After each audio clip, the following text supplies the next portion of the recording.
الحمد للہ وکفى والصلاة والسلام على عباده الذین اصطفى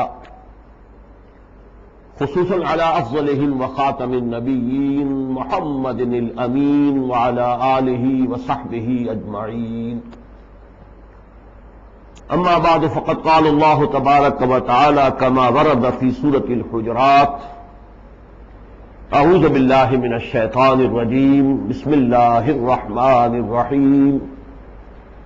قالت الاعراب آمنا قل لم تؤمنوا ولكن قولوا اسلمنا ولما يدخل الایمان في قلوبكم الى قوله تعالى: انما المؤمنون الذين آمنوا بالله ورسوله ثم لم يرتابوا وجاهدوا بأموالهم وأنفسهم في سبيل الله أولئك هم الصادقون. وقال تبارك وتعالى كما ورد في سورة الصف: يا أيها الذين آمنوا هل أدلكم على تجارة تنجيكم من عذاب أليم تؤمنون بالله ورسوله وتجاهدون في سبيل الله بأموالكم وأنفسكم ذلكم خير لكم إن كنتم تعلمون. وقال عز وجل كما ورد في نفس السورة: إن الله يحب الذين يقاتلون في سبيله صفا كأنهم بنيان مرصوص. صدق الله العظيم. وعن الحارث الأشعري رضي الله عنه قال: قال رسول الله صلى الله عليه وسلم: إني آمركم بخمس الله أمرني بهن بالجماعة والسمع والطاعة والهجرة والجهاد في سبيل الله. رواه الإمام أحمد والإمام الترمذي رحمهما الله. وعن أنس رضي الله تعالى عنه قال: قال رسول الله صلى الله عليه وسلم: الجهاد ماض منذ بعثني الله إلى أن يقاتل آخر هذه الأمة الدجال. رواه أبو داود رحمه الله. رب اشرح لي صدري ويسر لي أمري واحلل عقدة من لساني يفقهوا قولي. اللهم ربنا ألهمنا رشدنا واعذنا من شرور أنفسنا.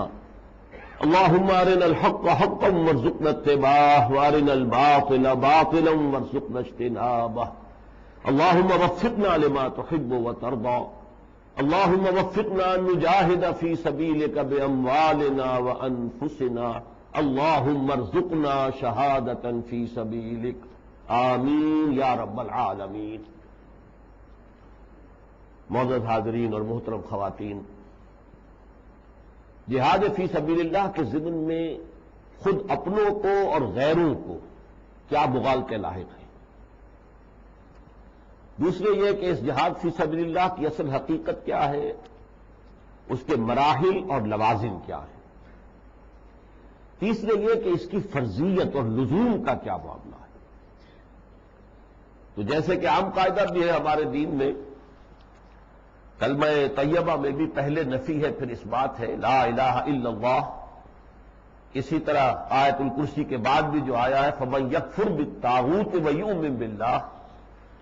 اسی حوالے سے میں آج پہلے مغالطوں کے بارے میں گفتگو کر رہا ہوں کہ یہ جہاد فی سبیل اللہ کے ضمن میں وہ کون سے مغالطے ہیں جو اولاً خود مسلمانوں کو لاحق ہوئے ہیں، لیکن پھر ان پر بنیاد کھڑی کر دی گئی ہے اسلام کی رسوائی اور اسلام کی بدنامی کی.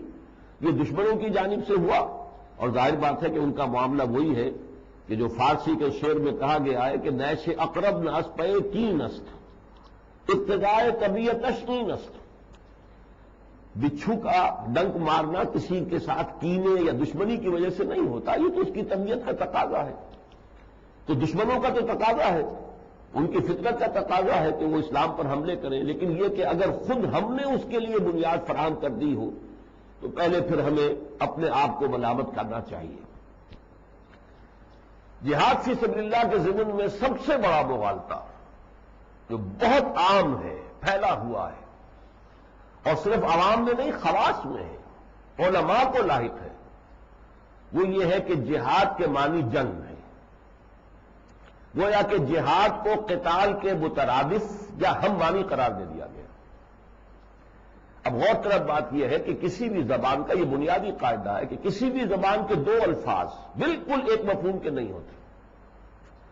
پھر اس سے آگے بڑھ کر بات ہے کہ دو مستقل اصطلاحات ہیں جو قرآن میں استعمال ہو رہی ہیں۔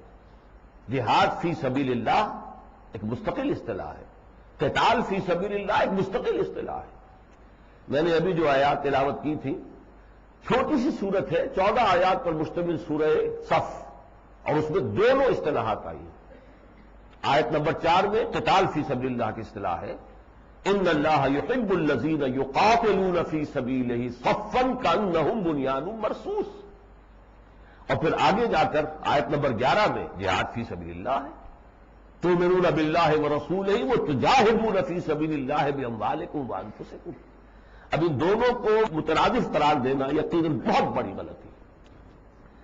اصل میں یہ الفاظ یقیناً اس اعتبار سے کہ ایک دوسرے کی جگہ استعمال ہو جاتے ہیں، قرآن میں ہوئے ہیں، اس کی مثالیں میری آج کی گفتگو میں بھی آئیں گی، لہذا میں یہی چاہتا ہوں کہ اس مسئلے کو واضح کر دیا جائے کہ قرآن حکیم کی بنیادی اصطلاحات میں سے دو اصطلاحات کے 3 جوڑے ایسے ہیں کہ جن کے بارے میں یہ ہے کہ ان میں ایک رشتہ ہے خاص اور عام کا۔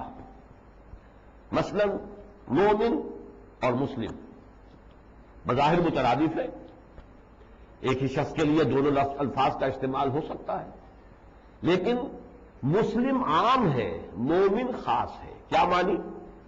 کہ ہر مومن تو لازم مسلم ہے، لیکن ہر مسلمان، ہر مسلم لازم مومن نہیں ہے۔ چنانچہ آج جن آیات کے حوالے سے مجھے حقیقت جہاد پر گفتگو کرنی ہے، اس کی فرضیت اور لزوم پر، اس میں وہ آیت آ جائے گی جس میں کہ ان دونوں اصطلاحوں کو علیحدہ کر دیا گیا۔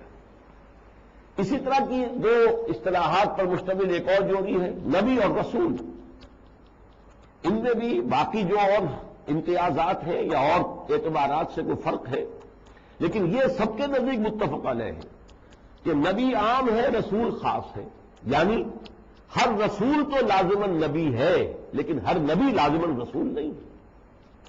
بالکل یہی رشتہ ہے کہ جو جہاد اور قتال میں ہے۔ جہاد عام ہے، قتال خاص ہے۔ قتال تو لازماً جہاد ہے، لیکن جہاد لازماً قتال نہیں ہے۔ اس کے بارے میں اہل علم نے ایک بہت عمدہ اصول جو ہے ان تینوں جوڑوں کے بارے میں وضع کیا ہے کہ اذا اجتمعا تفرقا واذا تفرقا اجتمعا۔ جب یہ کسی ایک جگہ پر دونوں الفاظ آئیں گے، نبی بھی رسول بھی، تو یقیناً وہاں بہت بڑا فرق ہوگا، کوئی کنٹراسٹ ہوگا، سائملٹینیس کنٹراسٹ۔ ایک ہی جگہ پر اگر یہ مسلم اور مومن آ رہے ہیں تو فرق ہوگا لازماً۔ ایک ہی جگہ پر قتال اور جہاد آ رہا ہے، جیسا کہ میں نے سورہ صف کی مثال دی ہے، تو فرق ہوگا لازماً۔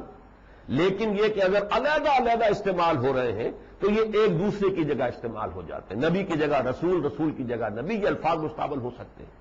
جہاد کی جگہ قتال، قتال کی جگہ جہاد کے الفاظ استعمال ہو سکتے ہیں۔ مومن کی جگہ مسلم، مسلم کی جگہ مومن کے لفظ استعمال ہو سکتے ہیں۔ بہرحال اس فرق کو پیش نظر رکھیں، لیکن یہ سب سے بڑی غلطی اور سب سے زیادہ عام غلطی جو پھیلی ہوئی ہے کہ قتال اور جہاد کو مترادف قرار دے دیا گیا اور جہاد کے معنی جنگ ہے۔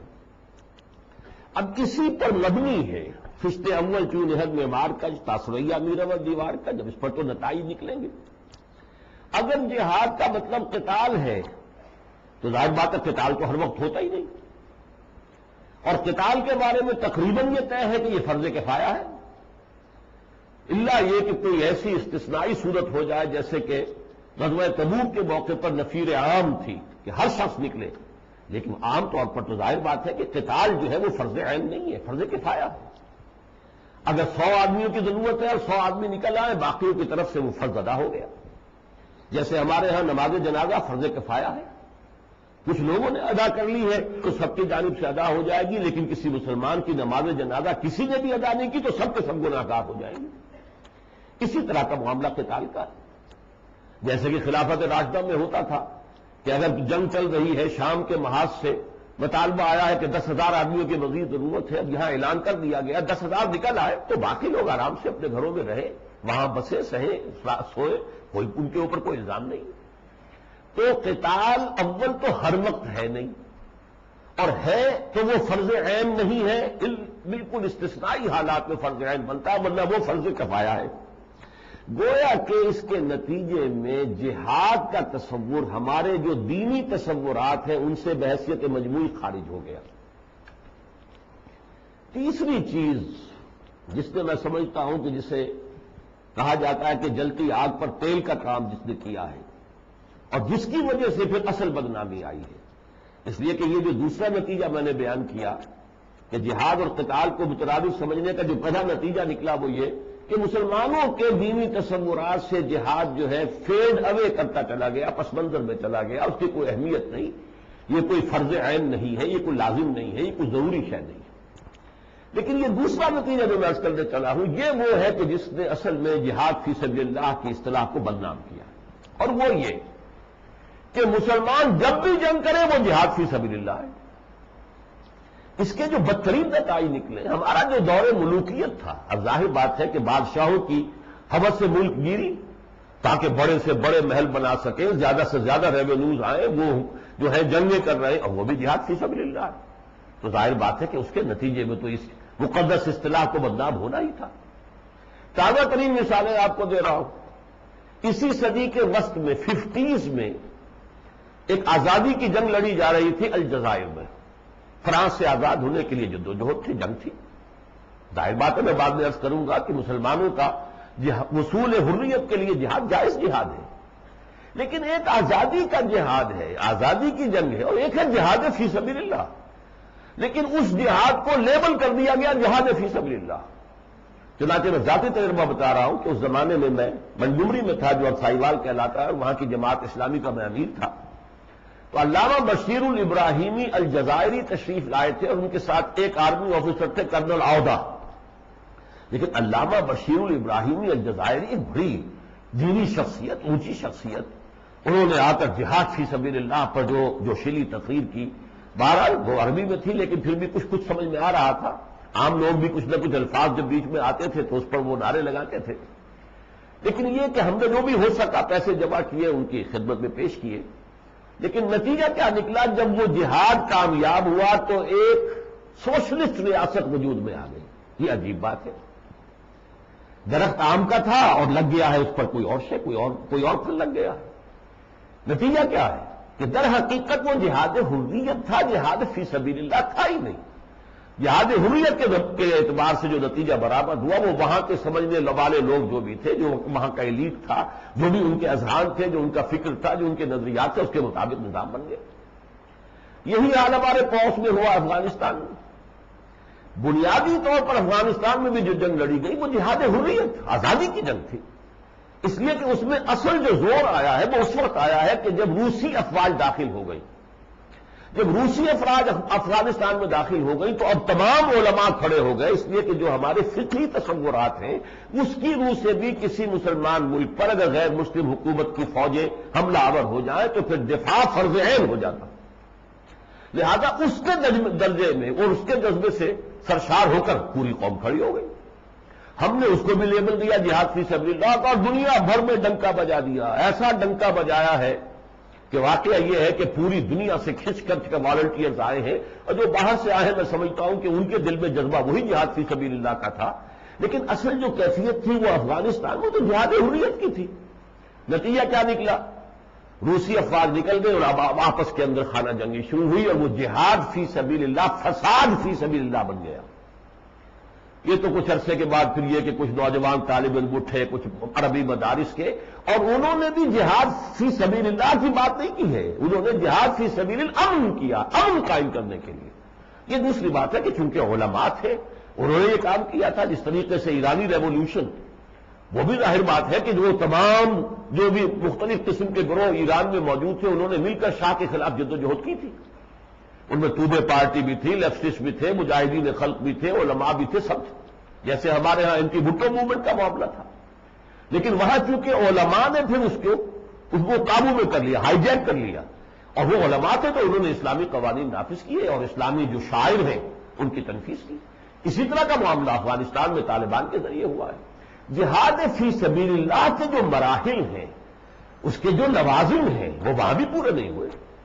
اس اعتبار سے یہ سمجھ لیجئے کہ ہم نے مسلمان جب بھی جنگ کریں اس کے اوپر لیبل اگر ہم لگا دیتے ہیں جہاد فی سبیل اللہ کا، تو اس سے در حقیقت یہ نہایت مقدس اصطلاح جو ہے ہمارے دین کی وہ بدنام ہوئی ہے۔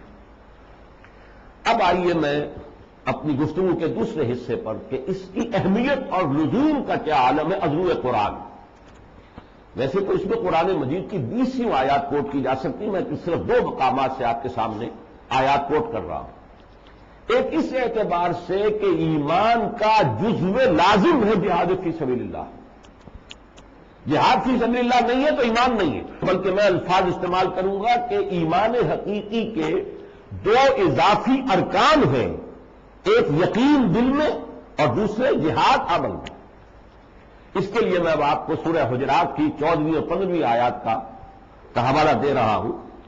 14ویں آیت میں شروع میں ایمان اور اسلام اس کو علیحدہ علیحدہ کر دیا، وہی اذا اجتمع تفرقا، قالت الاعراب آمنا قل لم تؤمنوا ولكن قولوا اسلمنا۔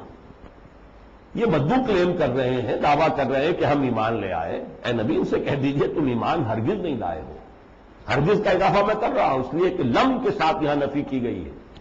ما آمنتم نہیں، لم تؤمنوا، تم ہرگز ایمان نہیں لائے ہو، ولیکن قولوا اسلمنا، بلکہ یوں کہو، تم یہ کہہ سکتے ہو ہم اسلام لے آئے یا ہم نے اطاعت قبول کر لی۔ لفظی ترجمہ کریں گے تو اطاعت قبول کر لی، سرنڈر کر دیا، اسلامی ریاست کی بالادستی تسلیم کر لی، اور اصطلاحی مفہوم میں بھی ہم اسلام لے آئے، ٹھیک ہے۔ لیکن اب اس کی مزید تاکید دیکھیے، وَلَمَّا يَدْخُلِ الْإِيمَانُ فِي قُلُوبِكُمْ، ابھی تک ایمان تمہارے دلوں میں داخل نہیں ہوا ہے۔ یعنی یہ ایک لیگل ایمان ہے، قانونی ایمان تو ہے۔ تم نے کہا اشہد ان لا الہ الا اللہ واشہد ان محمد رسول اللہ، ٹھیک ہے تم مسلمان ہو گئے ہو، لیکن اس مغالطے میں نہ رہنا کہ ایمان تمہیں حاصل ہو گیا۔ اب یہ جو فرق کیا گیا، دیکھیے وہی بات آ گئی، اذا اجتمع تفرقا۔ ایک آیت میں جب 2 چیزیں آئی ہیں تو ان کا مفہوم اب جدا ہو جائے گا، اسلام اور ہے، ایمان اور ہے۔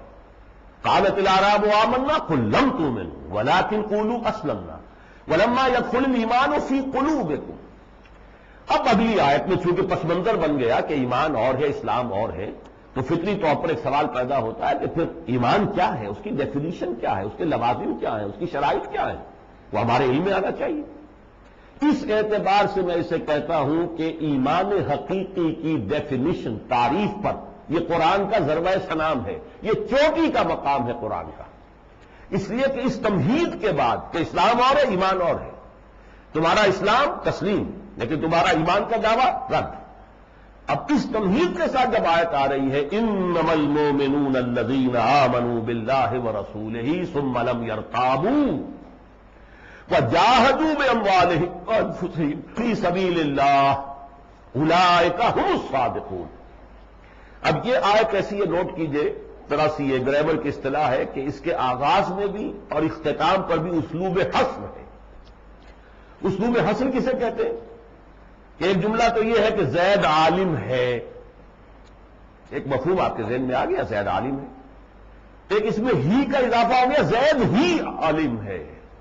اب یہاں گویا کہ بقیہ سے نفی ہو گئی، یہ جو بھی 8-10 آدمی ہے یا جو بھی جن کا ذکر ہو رہا تھا کسی گروہ کا، ان میں سے عالم صرف ایک ہے، وہ زید ہے، باقی سب عالم نہیں۔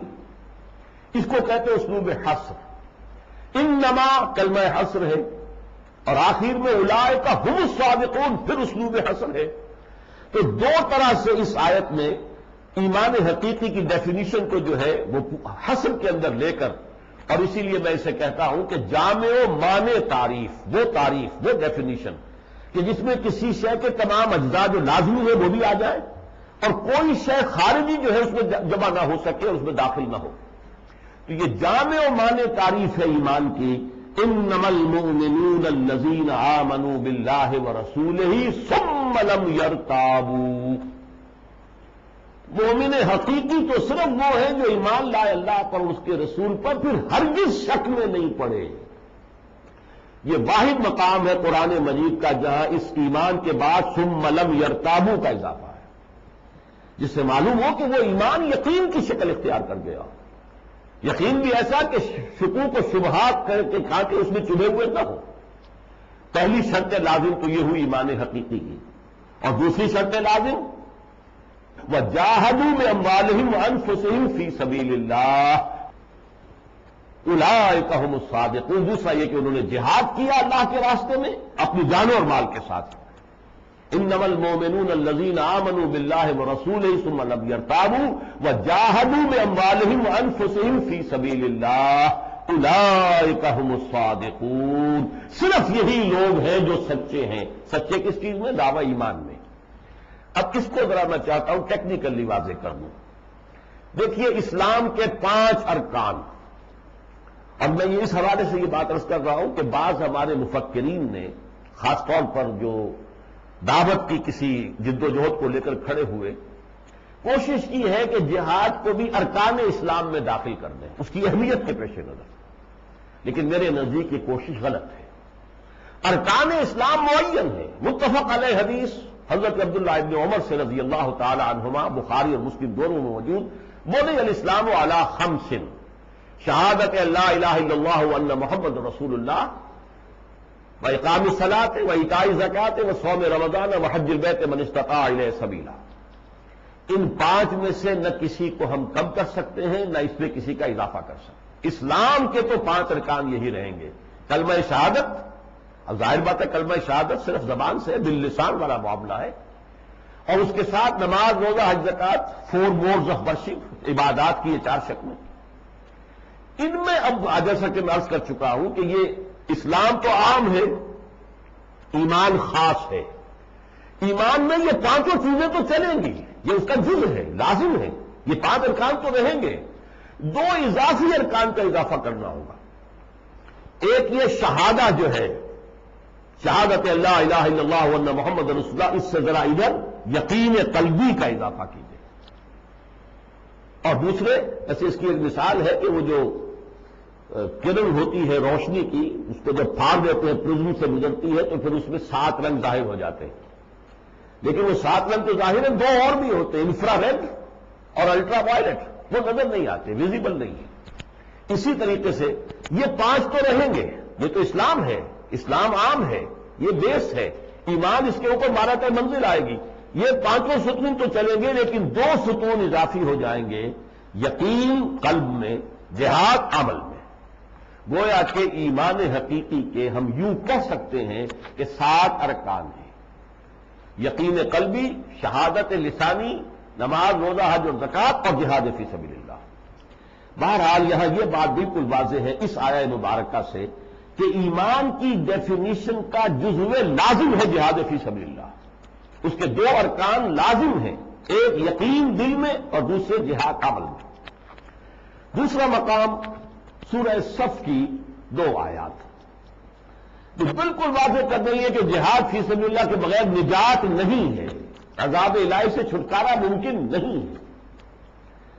آیت نمبر 10 میں سوال کیا گیا، یا ایھا الذین آمنوا هل ادلکم علی تجارۃ تنجیکم من عذاب الیم۔ اے ایمان کے دعوے داروں، کیا میں تمہاری رہنمائی کروں اس کاروبار کی طرف کہ جو تمہیں عذاب علیم سے چھٹکارا دلا دے، دردناک عذاب سے؟ اب اس کا جواب ہے تؤمنون باللہ ورسولہ۔ دیکھیے یہاں خود بخود امپلائڈ ہے کہ یہاں اب ایمان پہلے بھی تھا، یا ایھا الذین آمنوا، خطاب کن سے ہو رہا ہے؟ لیکن اب جو بات کہی گئی اس کا مطلب یہ وہ ایمان قانونی درجے کا ایمان تھا، یہ وہ ایمان حقیقی ہے جس کی ڈیفینیشن آ چکی ہے سورہ حجرات کی آیت میں، تؤمنون باللہ ورسولہ، ایمان لاؤ اللہ پر اور اس کے رسول پر، جیسے کہ ایمان لانے کا حق ہے۔ وَتُجَاهِدُونَ فِي سَبِيلِ اللَّهِ بِأَمْوَالِكُمْ وَأَنفُسِكُمْ، اور جہاد کرو اللہ کی راہ میں اپنی جانوں اور مالوں کے ساتھ۔ ذَلِكُمْ خَيْرٌ لَكُمْ إِن كُنتُمْ تَعْلَمُونَ، یہی تمہارے حق میں بہتر ہے اگر تم واقعتاً صحیح علم رکھتے ہو۔ معلوم ہوا کہ جہاد فی سبیل اللہ کے بغیر نجات کا تصور، فلاح کا تصور، یہ یوں سمجھیے کہ خود ساختہ تصور ہوگا، وشفل تھنکنگ ہوگی، اس کے بغیر نجات کی نفی مطلق ہو رہی ہے اس آیت کے ذریعے سے۔ یا البتہ ایک بات سمجھ لیجئے کہ قتال کا معاملہ یہ نہیں ہے، یہ جہاد کی بحث ہو رہی ہے۔ قتال کے ضمن میں تو سورہ نساء کے اندر ایک بڑی اہم آیت آئی ہے، آیت نمبر 95 ہے، لا يستوي القاعدون من المؤمنین غیر اولی الضرر والمجاہدون فی سبیل اللہ بأموالهم وأنفسهم فضل اللہ المجاہدین باموالہم وانفسہم علی القاعدین درجہ وکلا وعد اللہ الحسنى وفضل اللہ المجاہدین علی القاعدین اجرا عظیما. جو لوگ صحیح جسم و جان رکھتے ہوئے بغیر کسی عذر شرعی کے بیٹھے رہتے ہیں وہ یعنی قتال نہیں کرتے. یہاں ابھی اس آیت میں جہاد کا لفظ قتال کے معنی میں آیا. قتال میں نہیں جاتے، جنگ میں نہیں جا رہے، اس لیے کہ جیسا کہ میں عرض کر چکا ہوں حضور کی سیرت طیبہ میں صرف غزوہ تبوک کے وقت نفیر عام تھی. اس سے پہلے جتنی جنگیں ہوئی ہیں صرف تشویق و ترغیب. اہل ایمان نکلو، اللہ کی راہ میں نکلو، اللہ کی راہ میں جہاد کرو. لیکن لزوم فرض عین کے درجے میں قتال جو ہے پوری آپ کی جد و جہد جو ہے وہ اس سے خالی ہے سوائے غزوہ تبوک کے. اسی لیے میں نے عرض کیا تھا کہ قتال ہر وقت نہیں ہوتا، اور جب ہو تو پھر یہ کہ عام حالات میں وہ فرض کفایہ ہوتا ہے سوائے غزوہ تبوک کے معاملے کے. تو فرمایا جو لوگ بیٹھے رہے وہ برابر نہیں ہے ان کے کہ جو نکلے ہیں اللہ کی راہ میں، انہوں نے اپنے جان اور مال کے ساتھ جہاد کیا ہے بمانی قتال. اللہ تعالیٰ نے جہاد کرنے والوں کو بہت بڑا درجہ دیا ہے ان لوگوں کے مقابلے میں کہ جو بیٹھے رہے ہیں. ویسے اللہ کا وعدہ سب سے اچھا ہے کیونکہ یہ فرض عین نہیں ہے، لہذا اگر کوئی قتال کے لیے نہیں نکلا ہے تب بھی یہ نہیں ہے کہ وہ اب اللہ تعالیٰ کے ہاں مردود ہو گیا. نہیں، وَكُلًّا وَعَدَ اللَّهُ الْحُسْنَى، سب سے اللہ کا اچھا وعدہ ہے. البتہ یہ کہ اللہ تعالیٰ نے جو مجاہد ہیں جہاد کرنے والے قتال فی سبیل اللہ کے لیے جانیں ہتھیلی پر رکھ کر نکل آنے والے ان کے لیے بہت اجر عظیم، بہت بڑے اجر عظیم کا اہتمام کیا ہے. اس کے مقابلے میں غزوہ تبوک کے موقع پر چونکہ نفیر عام تھی لہذا وہاں کا انداز کیا ہے، یا ایھا الذین آمنوا ما لکم اذا قیل لکم انفروا فی سبیل اللہ ثاقلتم الی الارض ارضیتم بالحیاۃ الدنیا من الآخرہ فما متاع الحیاۃ الدنیا فی الآخرۃ الا قلیل الا تنفروا يعذبكم عذابا شدیدا. اب یہاں عذاب شدید کی بات آ گئی. اہل ایمان تمہیں کیا ہو گیا ہے؟ تم سے کہا گیا نکلو اللہ کی راہ میں جنگ کے لیے قتال کے لیے، اور تم زمین کی طرف دھسے جا رہے ہو، بیٹھے جا رہے ہو. کیا تم آخرت کے مقابلے میں دنیا کی زندگی کو ترجیح دے بیٹھے ہو؟ تم نے پسند کر لیا دنیا کی زندگی؟ جان لو کہ آخرت کے مقابلے میں دنیا کی زندگی کی کوئی حقیقت نہیں، متاع قلیل ہے. اور اگر نہیں نکلو گے تو سن رکھو کہ اللہ تمہیں عذاب شدید دے گا. تو یہ ذرا دو مقابلات جو ایک دوسرے کے مقابلے میں میں نے آپ کے سامنے رکھ دیے تو معلوم ہو کہ قتال جب فرض عین بن جائے نفیر عام ہو تو اس کی صورت اور ہے، ورنہ عام حالات میں قتال فرض کفایہ ہے، فرض عین نہیں ہے، اور اس کے لیے تشویق و ترغیب سے کام لیا جائے گا. البتہ جہاد فی سبیل اللہ وہ ہے کہ جس کے بغیر نجات کا کوئی تصور ہی ممکن نہیں. اب آئیے ہماری تیسری بحث شروع ہو رہی ہے. لغوی ذرا مباحث ہو جائے کہ یہ لفظ کہاں سے بنا ہے اور کیسے اس نے پھر درجہ بدرجہ ایک اصطلاح کی شکل اختیار کی. ظاہر بات ہے کہ ہمارے دین کی جو اصطلاحات ہیں جو عربی زبان کے اندر الفاظ مستعمل تھے انہی میں سے اللہ نے پک اینڈ چوز کیا ہے اور انہی میں کچھ اضافی معنی جو ہے داخل کر کے انہیں اصطلاح کی شکل دی. جوہد ہر شخص جانتا ہے، جیم ہار دال کا مادہ جوہد، کوشش، to strive for something, کسی چیز کے لیے جد و جہد کرنا، کوشش کرنا، محنت کرنا کسی چیز کے حصول کے لیے، یہ جوہد ہے. لیکن جہاد یا مجاہدہ باب مفعلہ میں جب آ جائے گا تو یہاں اب دو طرفہ عمل ہو جائے گا. جوہد کے مقابلے میں، جوہد کسی رکاوٹ کے مقابلے میں.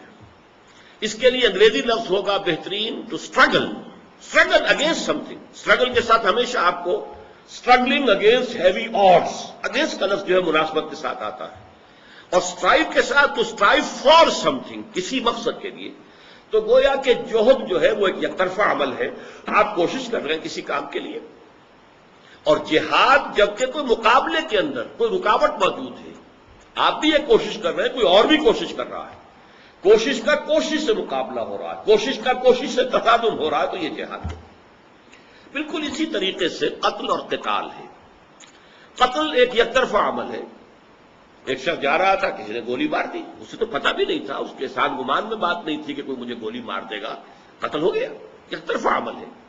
لیکن قتال یا مقاتلہ باب مفعلہ میں جب آئے گا تو اب یہاں پر یہ ہے کہ دو فریق ایک دوسرے کو قتل کرنے کے درپے ہیں. قتل کے مقابلے میں آ رہا ہے، ایک فوج دوسری فوج کے مقابلے میں، وہ اس کو قتل کرنا چاہتا ہے، یہ ان کو قتل کرنا چاہتا ہے. اب یہ قتال بن گیا. تو قتل سے قتال اور جوہد سے جہاد یہ بالکل سادہ بات ہے، اور اس کا مفہوم جو ہے، چونکہ لفظ جوہد ہماری اپنی زبان میں عام مستعمل ہے، اس اعتبار سے اس کے مفہوم کو سمجھنے میں قتل کوئی دقت نہیں۔ اب آئیے یہ اصطلاح جو بنی ہے، سب سے پہلے ہم مکی صورتوں میں دیکھتے ہیں جہاد فی اللہ، وہاں لفظ سبیل نہیں آتا۔ ابھی آپ نے آیات سنی ہے، سورہ حج کی آخری آیت وَجَاهِدُوا فِي اللَّهِ حَقَّ جِهَادِهِ، جہاد کرو اللہ کے لیے جتنا کہ اس کے لیے جہاد کا حق ہے۔ اسی طریقے سے سورہ عنکبوت کی آخری آیت ہے وَالَّذِينَ جَاهَدُوا فِينَا لَنَهْدِيَنَّهُمْ سُبُلَنَا، جو لوگ ہمارے لیے جہاد کریں گے، محنت کریں گے، کوشش کریں گے، جد و جہد کریں گے، ہم ان کے لیے اپنے راستے کھولتے چلے جائیں گے، ان کو رہنمائی دیتے چلے جائیں گے۔ اس سے آگے بڑھ کر پھر مدنی صورتوں میں اس میں لفظ سبیل کا اضافہ ہوا، جہاد فی سبیل اللہ، اللہ کی راہ میں جہاد۔ وہ اللہ کی راہ سے کیا مراد ہے، یہ وہ بعد میں جب میں اس کی منازل کا تذکرہ کروں گا کہ اس کی منزلیں کون کون سی ہیں، مرحلے کون کون سے ہیں، تو پھر وہ خود بخود بات واضح ہوتی جائے گی۔ لیکن جہاد فی سبیل اللہ اب یہ ایک اصطلاح بنی، قتال فی سبیل اللہ اب یہ اصطلاح بنی۔ پھر اس میں ایک اضافہ ہوتا ہے، انسان جو جد و جہد بھی کرتا ہے، جو محنت کرتا ہے، جو جہاد کرتا ہے، اس میں دو چیزیں کھپتی ہیں اس کی، بے اموالکم و انفسکم، اپنے جو بھی بلانگنگز ہیں، جو بھی آپ کے وسائل و ذرائع ہیں، جو بھی اللہ نے آپ کو دولت دی ہے، پیسہ دیا، خرچ کیجیے اس کو اس مقصد کے لیے، اس کام کے لیے لگائیے، کھپائیے۔ اور جان، انسان جو صلاحیت دی ہے، جو توانائی دی ہے، جو آپ کو سمجھ دی ہے، جو شعور بخشا ہے، اگر ذہانت عطا کی ہے یا جسمانی صلاحیت دی ہے، اس کو اللہ کی راہ میں کھپائیے۔ تو بے اموالکم و انفسکم، یہ گویا کہ تیسرا اضافہ ہوا، جہاد فی سبیل اللہ بالاموال والانفس۔ اس کے علاوہ جو با کے تعدیے کے ساتھ قرآن مجید میں تو صرف ایک جگہ آیا ہے اور لفظ، اور وہ ہے جہاد بالقرآن، قرآن کے ذریعے سے جہاد۔ ہتھیار کون سا ہوگا، کس چیز کو استعمال کریں گے؟ چنانچہ سورۃ الفرقان میں جس کا آغاز ہی ہوا ہے تبارک الذی نزل الفرقان علی عبدہ لیکون للعالمین نذیرا، اور اس سورہ مبارکہ کے تانا بانا جو ہے اس میں قرآن مجید سے متعلق مضامین بہت گویا کہ بنے ہوئے ہیں۔ اسی میں آیا ہے فلا تطع الکافرین وجاہدہم بہ جہادا کبیرا، اے نبی آپ ان کافروں کی باتیں نہ مانیے، اور آپ تو اس قرآن کے ذریعے سے ان کے خلاف جہاد جاری رکھیے، جہاد کبیر، پورے زور شور کے ساتھ جہاد کیجیے قرآن کے ذریعے سے۔ جہاد بالقرآن، اس موضوع پر میرا ایک کتابچہ بھی ہے، مفصل تقریر میں نے اس موضوع پر کبھی کی تھی۔ ویسے حدیث میں 3 اصطلاحات اور بھی آئی، جہاد بالقلب، کسی شے سے شدید نفرت، یہ بھی در حقیقت ایک جہاد ہے اس کے خلاف۔ پھر جہاد باللسان، اس کے خلاف زبان کھولنا، یہ جہاد کا اگلا درجہ ہے۔ پھر جہاد بالید، ہاتھ سے، طاقت سے، قوت کے ساتھ اس کے خلاف کوئی کوشش کرنا، یہ گویا کہ سب سے اونچا درجہ ہے۔ 2 احادیث میں یہ درجات بیان ہوئے ہیں، حضرت ابو سعید خدری رضی اللہ تعالی عنہ سے، یہ مسلم شریف کی روایت ہے، من رأى منكم منكرا فليغيره بيده فإن لم يستطع فبلسانه فإن لم يستطع فبقلبه وذلك أضعف الإيمان۔ اور اسی مضمون کو لفظ جہاد کے حوالے سے حضرت عبداللہ ابن مسعود نے بیان کیا۔ حضور نے فرمایا کہ مجھ سے پہلے اللہ نے کسی نبی کو اس کی امت کی طرف مبعوث نہیں کیا، مگر یہ کہ کچھ نہ کچھ اس کے صحابی، کچھ نہ کچھ حواری ہوتے تھے، لیکن بعد میں ایسے ناخلف لوگ آ جاتے تھے جو کہتے وہ تھے جو کرتے نہیں تھے، اور کرتے وہ تھے جس کا انہیں حکم نہیں ہوا۔ یفعلون ما لا یؤمرون ویقولون ما لا یفعلون فمن جاہدہم بیدہ فہو مومن، تو جو ایسے لوگوں کے خلاف جہاد کرے گا اپنے ہاتھ سے، طاقت سے، وہ مومن ہوگا۔ ومن جاہدہم بلسانہ فہو مومن، اور جو ایسے لوگوں کے خلاف جہاد کرے گا زبان سے، وہ مومن ہوگا۔ ومن جاہدہم بقلبہ فہو مومن، اور جو اپنے دل سے جہاد کرے گا، یعنی شدید نفرت رکھے گا ان سے، وہ مومن ہوگا۔ وَلَيْسَ وَرَاءَ ذَلِكَ مِنَ الْإِيمَانِ حَبَّةُ خَرْدَلٍ، اس کے بعد تو ایمان رائی کے دانے کے برابر بھی نہیں ہے۔ اور یہ نوٹ کر لیجئے، یہ حدیث بھی مسلم شریف کی ہے۔ اس کے علاوہ یہ ہے کہ جو عام طور پر لفظ استعمال ہوتا ہے قتال کے لیے، تو جہاد بالسیف، تو جہاد بالقرآن، جہاد بالقلب، جہاد باللسان، جہاد بالید، جہاد بالسیف، یہ گویا کہ میں نے صرف آپ کے سامنے لغوی اور اصطلاحی جو مفہوم ہے جہاد فی سبیل اللہ کا وہ بیان کر دیا۔ اب آئیے جہاد کی منزلیں، 3 منزلیں پہلے بنیادی سمجھ لیجئے۔ سب سے پہلی منزل جہاد کی، میں چاہتا ہوں بالکل بنیاد سے مضمون واضح ہو جائے، وہ ہے جہاد فی سبیل الحیات، زندہ رہنے کے لیے جہاد، جسے علامہ اقبال نے جہاد زندگانی کہا ہے۔ یقین محکم عمل پہم محبت فاتح عالم، جہاد زندگانی میں ہے یہ مردوں کی شمشیریں، یا جسے جو نظریہ ارتقاء ہے اس کے جو فلسفیانہ مباحث ہیں ان میں اصطلاح آتی ہے اسٹرگل فار ایگزسٹنس، زندہ رہنے کے لیے، وجود کے برقرار رکھنے کے لیے آپ کو جدوجہد کرنی پڑتی ہے، اور ظاہر بات ہے کمپٹیشن ہے۔ ایک ہی ملازمت کی کہیں کوئی جگہ نکلی ہے، اس کے لیے سینکڑوں درخواستیں ہیں، اور ہر درخواست کنندہ جو ہے وہ اپنا سا دوڑ لگا رہا ہے، کوئی سفارش ہے، کوئی یہ ہے، کوئی وہ ہے، بھاگ دوڑ ہے، یہ سب جہاد ہو رہا ہے، لیکن کاہے کے لیے؟ صرف ایک جو ہے ملازمت، جس سے کہ اپنی معاش کی کوئی شکل پیدا ہو جائے۔ تو یہ جہاد فی سبیل الحیات، یہ گویا کہ ہر لیونگ آرگنزم کا یہ لازمہ ہے، ہر شے کے جو زندہ ہے، جس میں زندگی ہے، اسے اپنی زندگی کو برقرار رکھنے کے لیے مسلسل جہاد کرنا پڑتا ہے۔ اسی میں پھر سروائیول آف دی فٹسٹ کا تصور شامل کیا جاتا ہے۔ تو یہ جہاد کی اولین منزل، جو جیسا کہ میں نے عرض کیا ہر لیونگ آرگنزم جو اس کی زندگی میں لازماً موجود ہے، یہی جہاد اگر زندگی کا ایک بندہ مومن کرتا ہے تو یہ اس کی عبادت کے درجے میں آ جاتا ہے، بشرطے کہ وہ جو احکام خداوندی ہیں ان کی پابندی کرتے ہوئے کرے۔ معاش کما رہا ہے کاسب و حبیب اللہ، بشرطے کہ حلال اور حرام کے حدود کو بالکل قائم رکھتے ہوئے، صرف حلال پر اکتفا کرتے ہوئے اور حرام کی طرف قطن کو رجحان نہ ہوتے ہوئے اگر یہ جہاد ہو رہا ہے فی سبیل الحیات، تو یہ عبادت کے درجے میں۔ لیکن اس کے لیے ظاہر بات ہے کہ ایک اور خاص قسم کے جہاد کی ضرورت ہوگی، وہ میں اس کے بعد بیان کروں گا۔ لیکن یہ ہے جہاد سب سے بنیادی، اسٹرگل فار ایگزسٹنس۔ اب آگے آئیے، اس سے اوپر ایک منزل ہے، یہ اسٹرگل فار ایگزسٹنس ہر جاندار کے لیے ہے، وہ اور انسانوں میں مسلمان ہو کافر ہو جو بھی ہو سب کر رہے ہیں۔ دوسرا ہے جہاد فی سبیل الحقوق، انسانی حقوق کے حصول کے لیے، اور جس کی سب سے بڑی شکل ہے جہاد فی سبیل الحریہ، آزادی انسان کا حق ہے، آزادی کے حصول کے لیے جہاد، جس کو آپ فریڈم سٹرگل کہتے ہیں۔ یہ مسلمان بھی کرتے رہے، غیر مسلم بھی کرتے رہے، پوری تھرڈ ورلڈ نے جو کولونیل رول سے آزادی حاصل کی ہے تو ہر جگہ جہاد ہوا ہے، ہر جگہ محنت ہوئی ہے، ہر جگہ کوشش ہوئی ہے۔ اور عجیب بات یہ ہے کہ سب لوگوں نے شہید کی لفظ استعمال کر لیا۔ یہ جو ہندو بھی جو ہے شہید کا لفظ استعمال کرتے ہیں، اپنے مجاہدین آزادی جو لوگ بھی اس میں انہوں نے اپنی جانیں دی ہیں وہ شہداء ہیں ان کے۔ بنگلہ دیش میں جن لوگوں نے پاکستان سے علیحدگی کے لیے جو بھی اپنی جانیں دی اور محنت کی وہ بھی شہداء بنگلہ دیش ہے، تو وہ شہید کا لفظ استعمال کرتے ہیں۔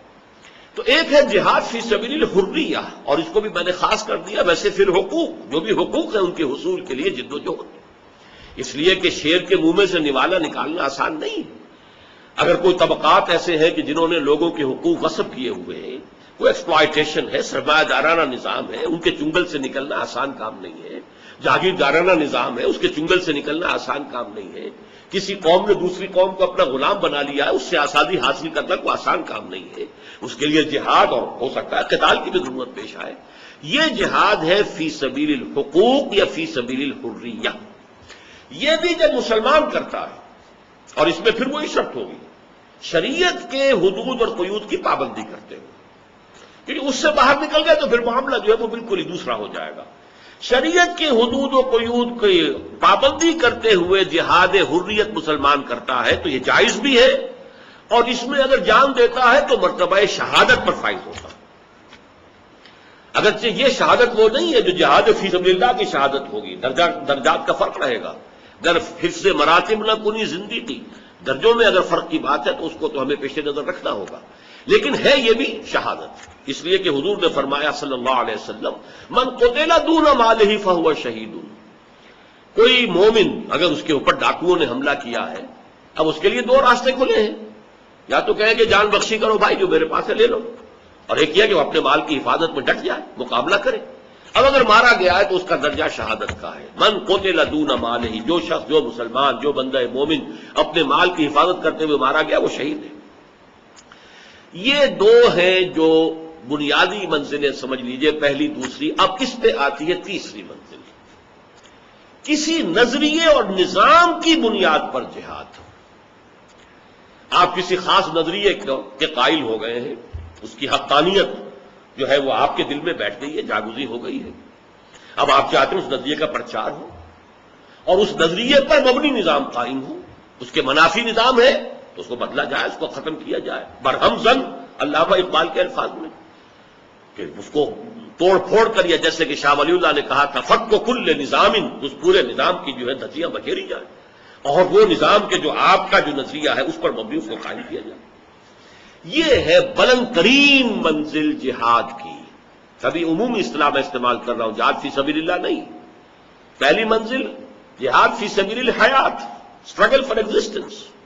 دوسری منزل جہاد فی سبیل الحقوق، اور جن میں سب سے بڑھ کر حریہ، جہاد فی سبیل الحریہ۔ لیکن تیسری منزل ہے جو انسان کے، یوں سمجھیے کہ جو اس کے خیالات، نظریات، عقائد، اس کا فکر، اس کی سوچ، اس سے اس کا تعلق ہے، اور وہ جہاد جو ہے پھر ظاہر بات ہے کہ اس نظریے پر مبنی کوئی نظام ہوگا، تو اس نظریے کو پھیلانا، عام کرنا، اور اس نظریے پر مبنی نظام قائم کرنا، اس کے لیے جو جہاد ہوگا وہ جہاد جو ہے وہ نظریاتی جہاد اور نظام کا جہاد جو ہے۔ اب اس کو آپ نوٹ کیجئے، میں نے مثال سب سے پہلے کمیونسٹ کی دی۔ کسی کے ذہن میں مارکسسٹ فلسفی بیٹھ گئی ہے، اسی کو صحیح سمجھتا ہے، تاریخ کی وہی تعبیر اس سے حق معلوم ہوئی ہے۔ اب اس کی بنیاد پر اس نے اس نظریے کو پھیلایا، پھر انقلاب برپا کرنے کے لیے تن من دھن کی بازی لگا دی۔ یہ جہاد فی سبیل الاشتراکیہ، اشتراکیت کے راستے میں جہاد، جہاد فی سبیل الڈیموکراطیہ، ڈیموکریسی کے راستے میں۔ آپ جو ہے جو فیوڈل سسٹم ہے یا اور اسی طرح کی جو بھی اوپر لوگوں کے جو ہے عوام کے گردنوں کے اوپر جن لوگوں نے اپنے خدائی کے تخت جو ہے جمع رکھے، ان سے آزادی حاصل کرنا، ڈیموکریسی قائم کرنا، حقوق حاصل کرنا جہاد ہے۔ اسی طریقے سے نوٹ کیجئے جہاد فی سبیل الشرک، شرک کے لیے جہاد کرنا، اور اس معنی میں یہ لفظ قرآن مجید میں 2 جگہ آیا ہے، مشرک والدین کے لیے جہاد، سورہ عنکبوت میں بھی اور سورہ لقمان میں بھی۔ وَإِن جَاهَدَاكَ عَلَىٰ أَن تُشْرِكَ بِي مَا لَيْسَ لَكَ بِهِ عِلْمٌ فَلَا تُطِعْهُمَا وَإِن جَاهَدَاكَ لِتُشْرِكَ بِي مَا لَيْسَ لَكَ بِهِ عِلْمٌ فَلَا تُطِعْهُمَا۔ صرف عَلَىٰ أَن اور لے یہ فرق ہے، باقی بالکل وہی آیت ہے کہ جو مشرک والدین تھے ان کے جب بیٹے، ان کے نوجوان بیٹے ایمان لے آئے محمد رسول اللہ صلی اللہ علیہ وسلم پر، تو اب سارا دباؤ جو تھا مشرک والدین کی طرف سے وہ یہ تھا کہ واپس آؤ، اپنے آبائی دین میں واپس آؤ، چھوڑو اس محمد کے دین کو۔ یہ ان کا دباؤ، یہ ان کی کوشش، یہ در حقیقت ان کا جہاد تھا فی سبیل الاشتراکیہ، فی سبیل الباطل، فی سبیل الکفر، فی سبیل الطاغوت۔ چنانچہ قرآن مجید میں وہ آیت بھی آئی ہے، الذین آمنوا یقاتلون فی سبیل اللہ والذین کفروا یقاتلون فی سبیل الطاغوت۔ ظاہر بات ہے کہ بدر میں ابو جہل جو فوج لے کر آیا تھا، یا کیا وہ مجاہد نہیں تھے؟ مجاہد تھے، جانیں ہتھیلی پر رکھ کر آئے تھے، وہ بھی مجاہد تھے، لیکن وہ مجاہد فی سبیل شیطان تھے، مجاہد فی سبیل طاغوت تھے، مجاہد فی سبیل شرک تھے، جبکہ ادھر محمد رسول اللہ والذین معہ صلی اللہ علیہ وسلم ورضی اللہ تعالی عنہم اجمعین وہ مجاہدین فی سبیل اللہ تھے۔ یہاں اب آ کر مجاہدین فی سبیل اللہ، جہاد فی سبیل اللہ کی اصطلاح معین ہوئی کہ یہ جہاد کی تیسری منزل ہے جس کی بنیاد کسی نظریے پر ہے، اور وہ نظریہ اسلام میں ایمان ہے۔ ایمان کے اس نظریے پر ایک نظام قائم ہوتا ہے، اس نظام کو قائم کرنے کی جد و جہد یہ ہے جہاد فی سبیل اللہ۔ اب آئیے جہاد فی سبیل اللہ کی بھی 3 منزلیں ہیں، ان کو اچھی طرح سمجھ لیں۔ اس میں سب سے پہلے ہے نفس کے خلاف جہاد۔ وہ جو میں نے عرض کیا تھا کہ اگر کوئی بندہ مومن وہ بھی جہاد فی سبیل الحیات، اسٹرگل فار ایگزسٹنس کے لیے جد و جہد کر رہا ہے، لیکن اگر وہ حلال اور حرام کے حدود کو پیش نظر رکھتے ہوئے کر رہا ہے، حرام سے بالکل یا اجتناب کرتے ہوئے صرف حلال پر اکتفا کرتے ہوئے کر رہا ہے، تو وہ اس کے لیے عبادت کے درجے میں. اب یہ اپنے آپ کو اس احکام شریعت کا پابند بنانا، اس کے لیے ایک جہاد کی ضرورت ہے. یہ جہاد جو ہے پہلی منزل، خود مسلمان ہونے کے لیے جہاد، خود اللہ کی اطاعت پر کاربند ہونے کے لیے جہاد، خود شریعت کو اپنے اوپر نافذ کرنے کے لیے جہاد، خود اپنے وجود پر اللہ کی حکومت قائم کرنے کے لیے جہاد، خود اپنی ذات پر خلافت کا نظام قائم کرنے کا جہاد. یہ جہاد کی اولین منزل ہے، جہاد فی سبیل اللہ کی، اور اولین ہونے کے ناطے اہم ترین ہے. نوٹ کر لیجیے، اس پہلی منزل پر دوسری منزل آئے گی جو اس سے بلندتر ہوگی، اس کے اوپر تیسری منزل آئے گی وہ اس سے بھی بلند ہوگی، بلند ترین ہوگی 3 منزلوں میں، لیکن اہم ترین منزل پہلی ہے. پہلی ہوگی تو دوسری بنے گی، دوسری ہوگی تو تیسری بنے گی، اور اوپر کی دونوں منزلوں کی بھی تمام جو اس کی پختگی کا اور اس کی مضبوطی کا دار و مدار ہے وہ بالکل لیا پہلی منزل پر ہے. اس حوالے سے اہم ترین منزل جو ہے جہاد کی وہ یہ ہے کہ اللہ کے قوانین، اللہ کی شریعت کے اوامر و نواہی کا اپنے آپ کو پابند کرنے کے لیے جہاد. اس کے لیے سب سے پہلے جہاد کرنا پڑتا اپنے نفس امارہ سے. ان النفس لامارۃ بالسوء. مراد کیا ہے؟ دیکھیے، ایمان کا نور قلب میں پیدا ہوتا ہے. مثل نورہ کمشکاۃ فیہا مصباح، اور اس میں حضرت عبداللہ ابن عباس رضی اللہ تعالی عنہما کے نزدیک یہاں الفاظ جو ہیں وہ محذوف ہیں. مثل نورہ فی قلب المومن، مومن کے دل میں جو نور آتا ہے، نور ایمان، جو 2 اجزاء پر پھر مشتمل ہے، نور فطرت اور نور وحی، نور علی نور. یہ نور قلب میں آیا. انسانی وجود میں اب